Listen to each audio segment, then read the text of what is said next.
The day the woman I loved walked away with a billionaire, I thought my life was over. She chose his private jets, his luxury cars, his fortune, and left behind the man who had nothing but a dream. 3 years later, she stood at my front door in the rain, holding my grandmother's engagement ring, and begged me for one last chance. But by then, I had already built an empire, and the hardest decision of my life wasn't becoming successful. It was deciding whether to open my heart again.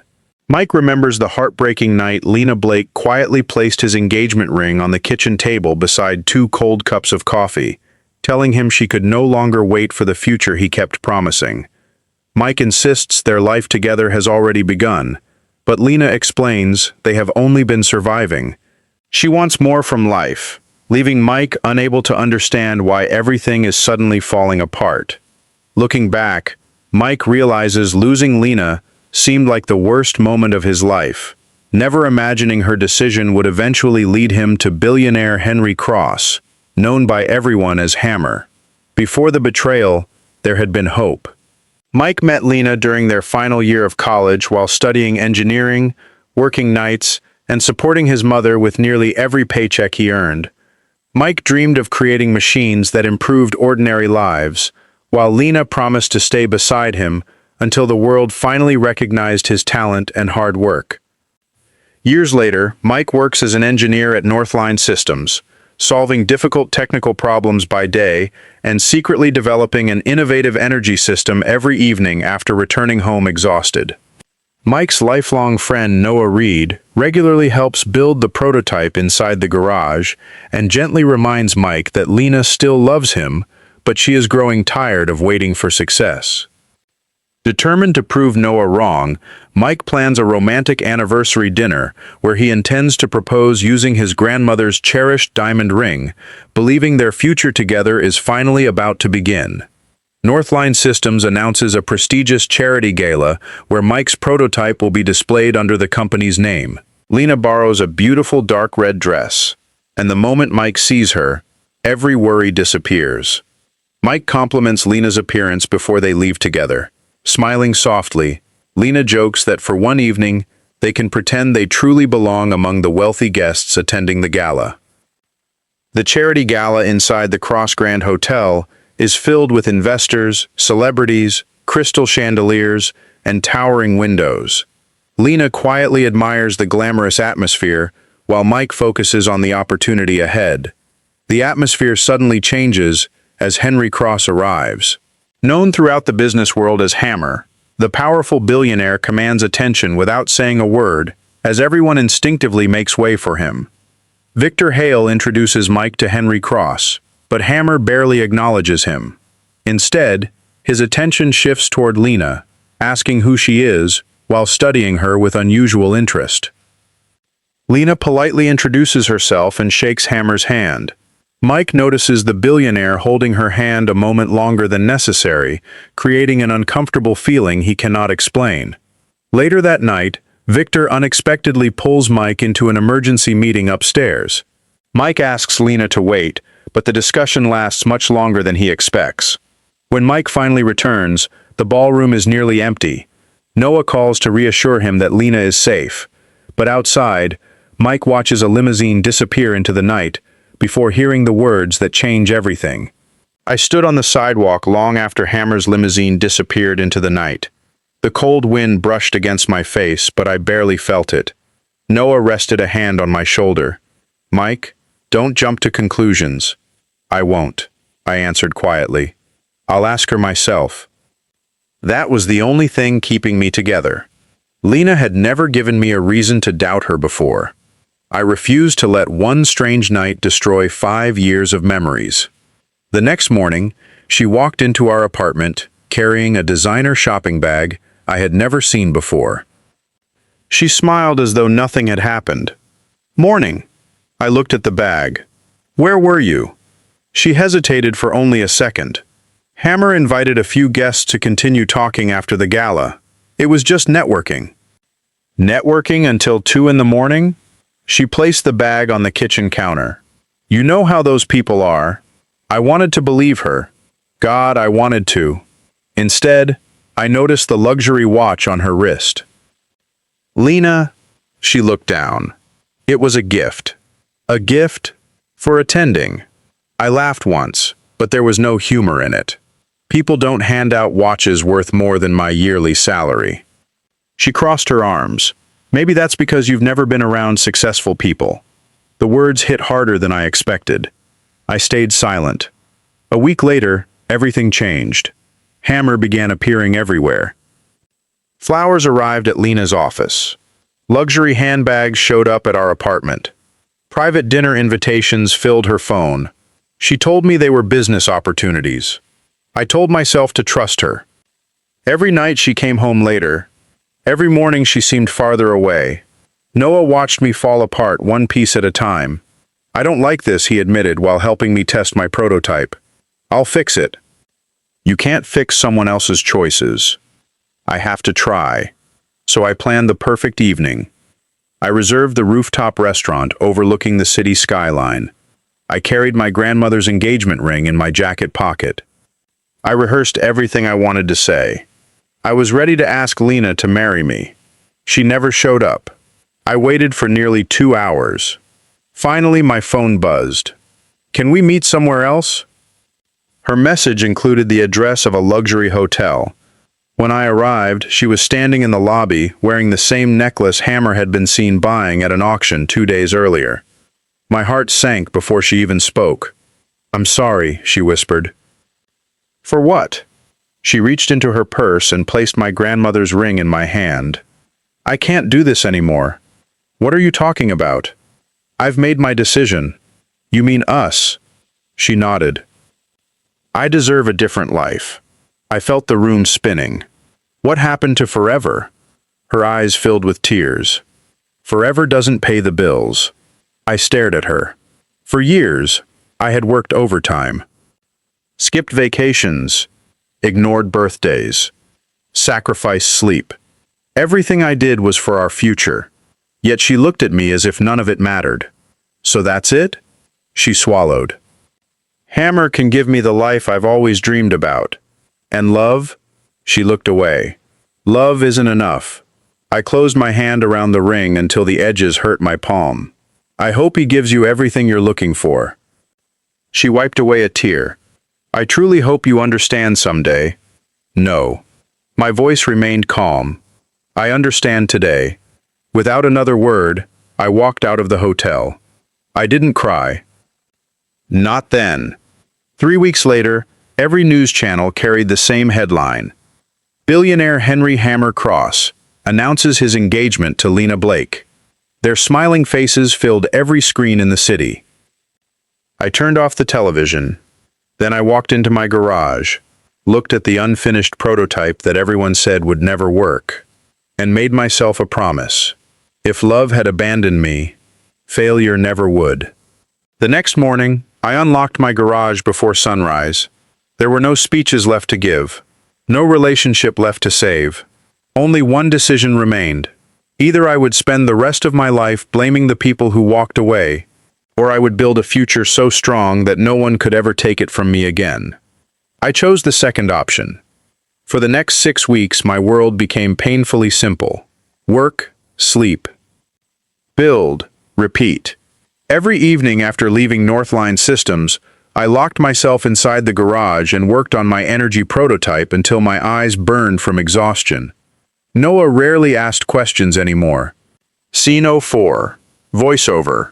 Instead, he arrived with coffee, pizza, and enough bad jokes to keep me from losing my mind.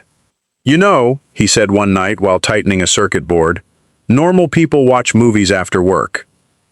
I'm trying to make sure I can afford a movie someday. He laughed. There he is. Who? The stubborn idiot I grew up with. For the first time in weeks. I smiled. My prototype slowly came to life. The compact energy system consumed less power, produced higher efficiency, and cost nearly 40% less than existing industrial models. It wasn't perfect, but it worked. That should have been the beginning. Instead, it became another disaster. One Monday morning, Victor Hale called me into his office. He didn't offer me a chair. I've reviewed your recent performance. I already knew what was coming. You've been distracted. I've still completed every project. You're meeting deadlines. He folded his hands. But you're no longer focused on Northline. My prototype could help this company. It doesn't belong to this company. The room fell silent. Victor slid a folder across his desk. We're restructuring. Inside was a termination letter. Effective immediately. No bonus. No severance. No second chance. After 7 years, I walked out carrying my entire career inside a cardboard box. I expected anger. Instead, I felt strangely calm. There was nothing left for the world to take from me. That evening, I sold my motorcycle. The following week, I emptied my savings account. Every dollar went into building the prototype. 3 months later, I had exactly $83 left. My landlord knocked on the door. I need next month's rent. I know. When? Soon? He looked around the apartment before sighing. I'll give you 30 days. After he left, I sat alone in complete silence. For the first time since Lena walked away, fear finally caught me. What if everyone had been right? What if my dream really was impossible? My phone rang. It was my mother, Mikey. Hearing her voice almost broke me. Hi, Mom. You sound tired. Long week. She knew I was lying. She always did. I still remember the little boy who took apart my washing machine because he wanted to know how it worked. I also remember getting grounded. She laughed softly. But you fixed it. I got lucky. No. Her voice became gentle. You refused to quit. Neither of us spoke for several seconds. Then she said something I will never forget. People who leave your life don't decide your future, son. Only you decide that. After hanging up, I walked back into the garage. I looked at every failed design, every broken circuit, every sleepless night. Instead of trying to sell the prototype, I redesigned the entire business. The machine was never the product. The software controlling it was. That single realization changed everything. For the next 8 months, Noah and I rewrote every line of code from scratch. The system became faster, smarter, self-learning. It wasn't just an invention anymore. It was a business. One rainy afternoon, while answering emails, I expected another rejection. Instead, an unfamiliar message appeared. Subject: Investment Meeting Request. The sender was Claire Morgan, a partner at Horizon Ventures. She had reviewed my presentation. She wanted to meet. For the first time in nearly a year, opportunity wasn't knocking. It was waiting for my answer. I read Claire Morgan's email 3 times before I believed it was real. After months of rejection, one message had the power to change everything. The meeting was scheduled for Tuesday morning. That gave me exactly 4 days. 4 days to perfect my presentation. 4 days to convince investors that a broke engineer deserved a chance. Noah looked over my shoulder and grinned. I've been waiting to see that smile again. I'm trying not to get excited. Too late. He pointed at the screen.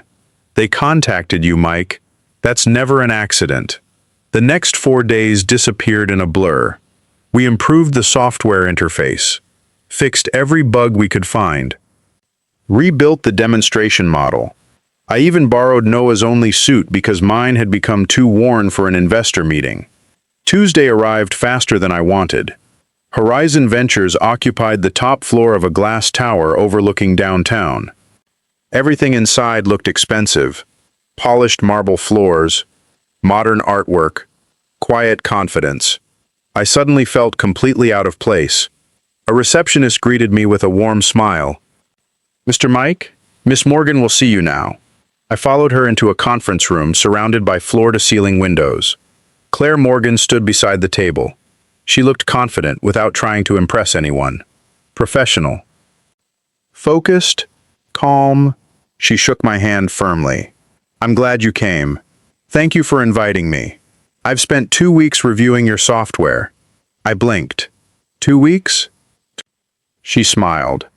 I don't invest based on lucky presentations. For the next hour, she asked questions no investor had ever asked. Not about profits, not about headlines. She wanted to understand the technology, the manufacturing process, the future upgrades, the risks. For the first time, someone cared about the work instead of the story behind it. When I finished, Claire closed my proposal. I have one final question. I nodded. If I invest in you today, what kind of company will you build 5 years from now? I didn't answer immediately. Instead, I thought about every night inside my garage. Every unpaid bill, every person who believed I would fail. Then I looked directly at her. A company where good ideas matter more than expensive titles. Claire smiled. The answer wasn't in your business plan. No, it should have been. She stood and extended her hand. Congratulations, Mike. For what? Horizon Ventures would like to lead your first investment round. For a second, I forgot how to breathe. 3 weeks later, everything changed. Our funding closed successfully. We rented a small office, hired 6 engineers, registered the company under its new name, Ether Dynamics. The first months were exhausting. I worked harder than ever before, but this time, every hour moved us forward instead of keeping us alive. Claire visited often, not because she had to, because she believed in the company. She challenged my decisions, questioned my assumptions, improved my leadership. She never treated me like someone she rescued. She treated me like a partner. Within 18 months, Aether Dynamics signed contracts with 3 major manufacturing companies. Our software reduced energy costs beyond every prediction. Orders multiplied. Investors returned. Then international clients started calling. Success didn't happen overnight. It arrived one difficult decision at a time. Late one evening, Claire walked into my office holding a financial report. You should look at this. I studied the numbers. Revenue had doubled again. She laughed. I think it's finally safe to admit your garage project worked. I smiled. No. What? Our garage project. She nodded. I'll accept half the credit. Only half? The other half belongs to the stubborn engineer who refused to quit. For the first time in years, life felt peaceful. I stopped checking Lena's social media. Stopped wondering if she was happy. Stopped asking questions that no longer mattered. My future finally demanded more attention than my past. Then, on the morning of our 3rd anniversary as a company, Claire placed a black invitation on my desk. Global Innovation Summit. I looked up. We've been invited? She smiled. Not just invited. She paused. You've been selected as this year's keynote speaker. I opened the invitation. The event's headline stopped me cold. Hosted by Cross Global Industries, Hammer's company. 3 years after losing everything, our paths were about to cross again. I stared at the invitation for several seconds. 3 years. That was how long it had been since I had seen Lena. 3 years since she walked away with Hammer. 3 years since I promised myself I would never let my past decide my future. Claire noticed the expression on my face. You know Henry Cross? I've met him. She studied me for a moment. Is that going to be a problem? I folded the invitation and slipped it back into its envelope. No, and I meant it. The man sitting in my office wasn't the same person who had watched a limousine disappear into the night. That version of me no longer existed. 1 week later, our company jet landed in Chicago, where the Global Innovation Summit was being held. More than 2,000 business leaders, investors, engineers, and journalists had gathered from around the world. This wasn't just another conference. It was where billion-dollar partnerships were born. Claire adjusted her badge and smiled. Nervous? A little. Good. I laughed. I thought you were supposed to encourage me. I am. She straightened my tie. Nervous people prepare. Overconfident people fail. I shook my head. I still don't know how you always manage to be right. I practice. For the first time in years, I walked into a room filled with powerful people without feeling small. Because this time, I belonged there. The morning passed quickly. I met investors from Germany, manufacturers from Japan, energy executives from Canada. Every conversation opened another opportunity for Ether Dynamics. Our booth remained crowded almost the entire day. Then the main auditorium announced the afternoon keynote speakers. Claire smiled proudly. "You're up in 20 minutes." I took a deep breath. I've imagined this moment for years. "I know." She gave my shoulder a gentle squeeze. "Go earn it." The applause echoed through the auditorium as I finished my presentation. The audience stood, hundreds of people, then thousands. It wasn't because I had become famous. It was because they believed in what we had built. As I stepped off the stage, reporters surrounded me with questions. Flashes from cameras filled the hallway. Someone called my name. "Mike." The voice was soft, almost uncertain. I turned around. For a moment, the noise disappeared. Lena Blake stood only a few feet away. She looked almost the same. The same blue eyes, the same dark hair, the same gentle smile. But something had changed. The confidence I remembered was gone. She looked tired, as if life had been much heavier than she expected. Neither of us spoke for several seconds. Finally, "You look different," she said. I smiled politely. "So do you." She glanced at the Aether Dynamics logo on my badge. I didn't know. "I guess not." "I've followed the company." I raised an eyebrow. "You have?" She nodded slowly. "I just never realized that it was mine." She looked down. Yes, another silence followed. Years ago, I would have searched for the right words. Now, I simply waited. She broke the silence first. "I'm happy for you." "Thank you." "I always knew you were talented." I almost laughed. 3 years ago, talent hadn't been enough. Success had changed the conversation.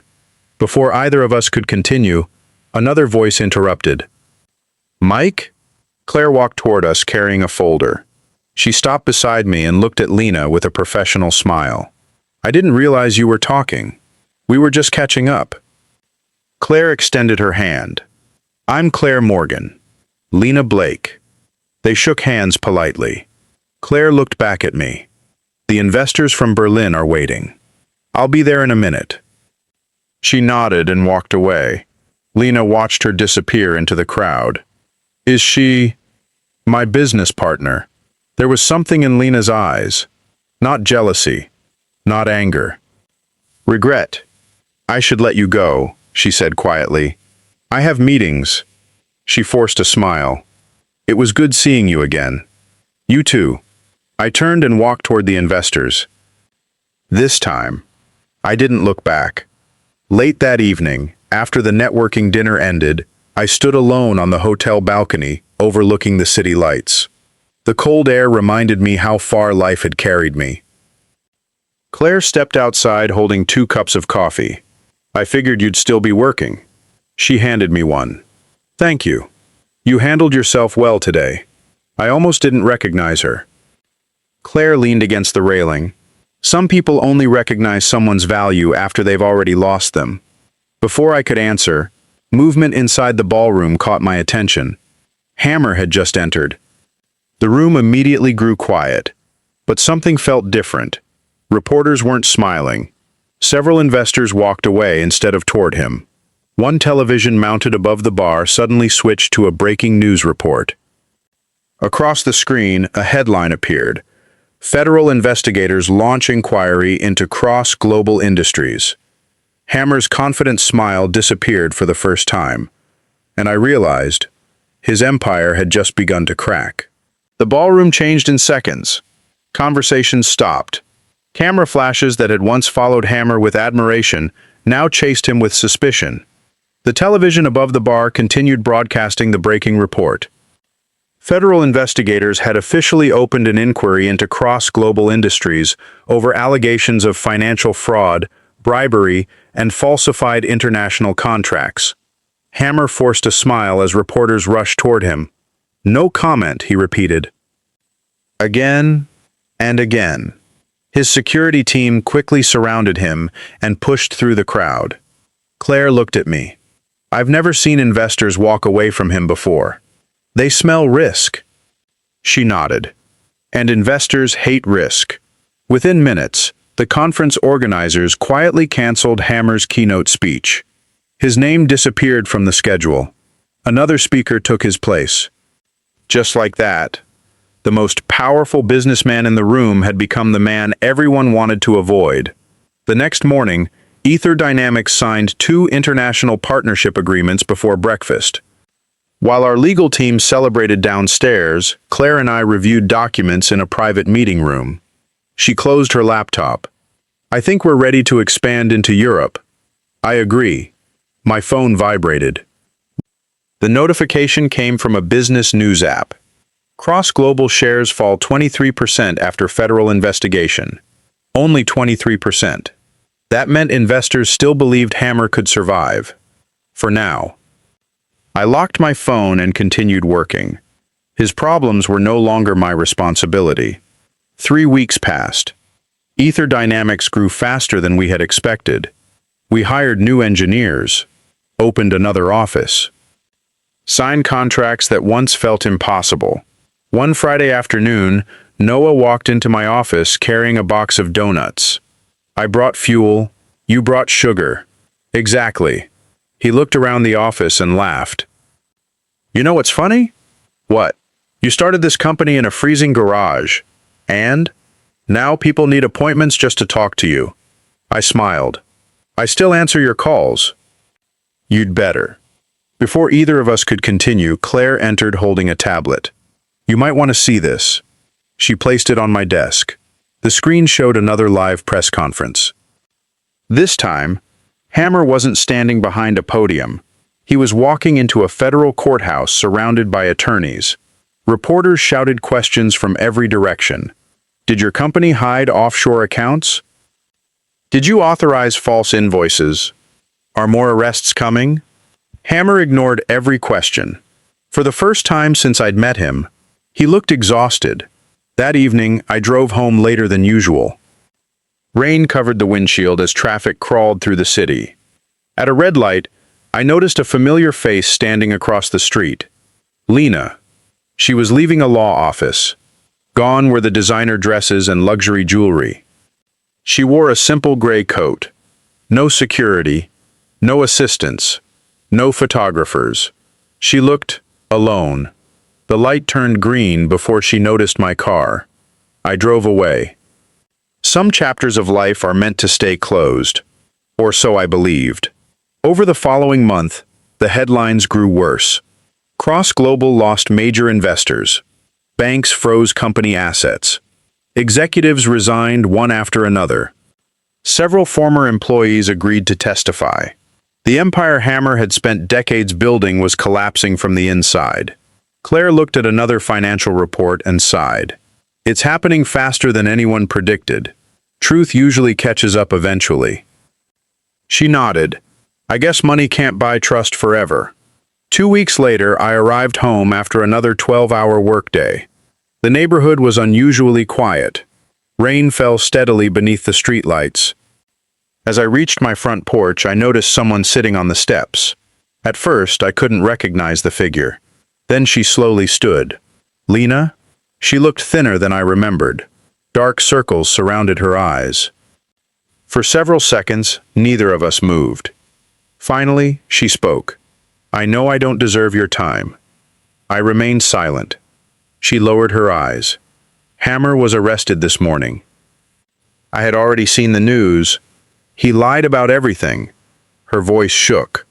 The money, the companies, even our marriage. She wiped away tears that mixed with the rain. I thought I was choosing a better life. She looked directly at me. I destroyed the only real one I ever had. The words hung between us. Heavy, painful. Years ago, hearing them would have meant everything. Now, I wasn't sure what they meant at all. She reached into her pocket and pulled out a small velvet box. I recognized it immediately. My grandmother's engagement ring. I kept it all these years, she whispered. I couldn't throw it away. She held it out with trembling hands. I'm not asking you to forgive me tonight. A tear rolled down her cheek. I'm only asking for one conversation. The rain continued to fall around us. I looked at the ring, then at the woman who had once held my entire future in her hands. And for the first time since she walked away, I had to decide whether opening my front door would also reopen my heart. The rain continued falling between us. Lena stood silently with my grandmother's ring resting in the palm of her hand.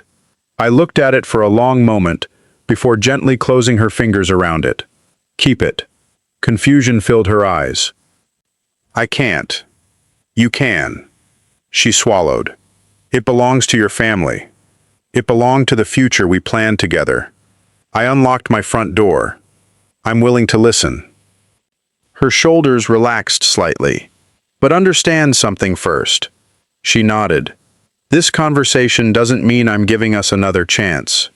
I know. She followed me inside. The house was warm and quiet. I handed her a towel while she stood awkwardly near the entrance. She looked around. You've done well. It's home. There was no luxury, no marble floors, no gold decorations, just a peaceful place built with years of honest work. She noticed framed photographs on a bookshelf, pictures of company celebrations, factory openings, community projects. One photo showed Noah laughing beside me after our first international contract. Another showed Claire and me standing with our engineering team. Lena smiled sadly. You finally built everything you dreamed about. Not everything. She looked at me. I lost people along the way. Her eyes filled with guilt. I know. We sat across from each other in the living room. For several minutes, neither of us spoke. Finally, she broke the silence. Hammer didn't become cruel after we got married. I frowned. What do you mean? He was always that person. She took a slow breath. I just refused to see it. She explained everything. The expensive gifts, the private vacations, the promises. At first it felt like a fairy tale. Then came the rules. Who she could meet, what she could wear, which friends she had to stop seeing. Every decision slowly became his. Whenever she questioned him, he reminded her how much money he had spent on her. Eventually, love disappeared. Control remained. I kept telling myself things would get better. They didn't. She shook her head. They only got worse. When federal investigators arrived, Hammer didn't protect her. He blamed her. His lawyers tried to make her responsible for decisions she had never made. He said I was replaceable. A bitter smile crossed her face. I finally understood what I had been to him. Silence filled the room again. Not because I didn't believe her, because I did. I owe you the truth too, I finally said. She looked up. The night you left. I paused. I hated you. She lowered her eyes. I know. I hated myself even more. Her face tightened. I thought I wasn't enough. I looked around my home. My success didn't come from proving you wrong. She slowly met my eyes. It came from finally believing I was enough, without anyone else's approval. A tear rolled down her cheek. I'm sorry. I know. No. Her voice broke. I'm sorry for not believing in you when you needed me most. Those words carried more weight than every apology before them, because this time, they were honest. The doorbell suddenly rang. I opened the door. Claire stood outside carrying a folder. I hope I'm not interrupting. Then she noticed Lena. For a brief second, neither woman spoke. Claire smiled politely. I didn't realize you had company. Lena stood. I was just leaving. No, I said calmly. It's all right. Claire stepped inside. I only came to bring tomorrow's board meeting documents. She placed the folder on the table. I can come back later. Lena looked at Claire. You're the one who believed in him. Claire smiled gently.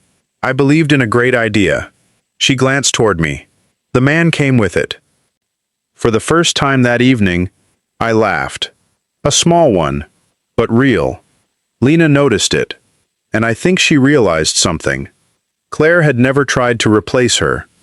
She had simply been present during the years Lena chose to be absent. Lena picked up her coat. I should go. I walked her to the door. Before stepping outside, she turned back. I don't expect you to love me again. I remained quiet. But thank you, she smiled through tears, for reminding me what kindness looks like. She disappeared into the night. After closing the door, Claire remained standing near the window. She didn't ask what I was feeling. She already knew. Finally, she spoke. Some people return because they miss you. She paused. And some return because they finally understand who they lost. I looked toward the closed front door. For the first time in years, I wasn't wondering whether Lena would come back. I was wondering whether I had already found the person who never left. The following morning, I arrived at Ether Dynamics earlier than usual. The city was still waking up, but the lights inside our headquarters were already on. 3 years ago, I had unlocked a freezing garage with nothing except an impossible dream. Today, I unlocked the front doors of a company employing more than 800 people. Life had a strange way of rewarding the people who refused to surrender. Claire walked into my office carrying 2 cups of coffee. I figured you didn't sleep much. I didn't. She handed me a cup before sitting across from me. So, I smiled. So, how do you feel? I looked through the glass wall at the engineers arriving for work. Peaceful. She nodded. That's a good answer. No. I laughed softly. It's the first honest answer I've had in years. The board meeting ended just before noon. As everyone prepared to leave, my assistant entered the room. Mike? Yes? There's someone asking to see you. I don't have any appointments. I know. She hesitated. It's Lena. The room became quiet. Claire looked at me but said nothing. I'll be back in a few minutes. Lena was waiting in the reception area. She looked calmer than the night before. Not happier, just lighter. She stood when she saw me. I won't take much of your time. You already have it. She smiled faintly. I came to return something. She placed the small velvet box on the table between us. My grandmother's ring. I finally understand. I looked at her. It was never mine to keep.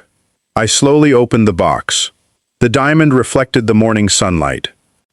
I spent 3 years thinking I ruined your future. She wiped away a tear. But yesterday I realized something. What? I only walked away from it. Neither of us spoke for several seconds. Then she reached into her purse and handed me another envelope. What is this? My signed testimony. I looked down. It contained every document and statement federal prosecutors needed against Hammer. I told them everything. She took a deep breath. I'm done protecting lies. I closed the envelope. I'm proud of you. Her eyes widened. You are? It takes courage to tell the truth after living with regret. She nodded slowly. I wish I had that courage years ago. So do I. Another quiet silence followed. Different this time. Not painful, peaceful. She smiled through her tears. I'll always love you, Mike. I believed her. But sometimes love arrives too late. I know. She looked at me one last time. Goodbye. Goodbye, Lena. This time, neither of us looked back. Several months passed. Hammer was convicted on multiple federal charges. Cross Global Industries was dismantled and sold to competing firms. The empire that had once looked untouchable disappeared into history. Lena quietly started over in another city. She volunteered with organizations that helped victims of financial abuse and rebuilt her life far away from headlines. She never contacted me again. She didn't need to. Some endings don't require another conversation. Only acceptance. Life at Ether Dynamics continued to grow. We expanded across Europe, then Asia, then South America. The dream that once fit inside a small garage was now changing industries around the world. One evening, after celebrating another successful year with our team, Claire and I stood on the rooftop terrace overlooking the city Sid. She smiled. "You've been unusually quiet tonight. I've been thinking. About business?" I shook my head. About how different life turned out. She laughed softly. "I think life usually knows more than we do." I looked at her. "You were there when I had nothing." She nodded. "I remember. You never asked me to become someone else. No. You simply believed I already could." For the first time, I reached for her hand. She smiled before gently holding mine. No promises. No grand speeches. Just two people who had built trust, one ordinary day at a time. And somehow, that felt more valuable than every luxury I had ever imagined. If losing Lena taught me anything, it was that success is never the greatest revenge. Peace is. Money can attract people. Power can impress them. But loyalty reveals who truly belongs beside you when the lights go out. Looking across the city, I finally understood something my mother had told me years ago. People who walk away don't decide your future. You do. And sometimes, the greatest crown you'll ever wear isn't made of gold. It's built from character, resilience, and the courage to keep moving forward after your heart has been broken. Every ending leaves us with a choice. We can keep chasing the people who walked away, or we can become the person we were always meant to be. Mike didn't win because he became rich. He won because he refused to let betrayal define his future. Sometimes, the greatest revenge isn't success. It's finding peace. If this story touched your heart, let us know in the comments. What would you have done if you were in Mike's place? Your thoughts inspire the next stories we bring to life. Don't forget to and turn on the notification bell so you never miss another unforgettable journey here on Shattered Crown. Until next time, keep believing in yourself, because the strongest crowns are never given, they're earned.